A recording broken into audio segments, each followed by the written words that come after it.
In a little corner of Paris, tucked between two sleepy cafes, stood the finest bakery in town.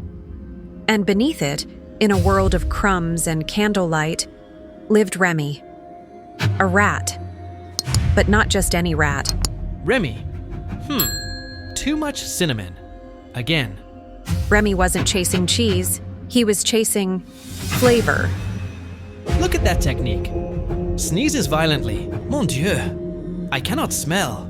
I cannot taste. Pierre, this croissant is sad. But one morning, disaster struck. The baker couldn't smell or taste. But where others saw a problem, Remy saw his chance. Let's bake some hope.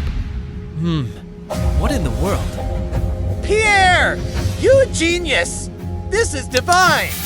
Night after night, magic appeared. No one knew the baker, but everyone tasted the joy. Maybe I am a real chef. Pierre, the baker, older French male, slightly grumpy but kind-hearted. All he needed was a crumb of courage and a whisk full of dreams.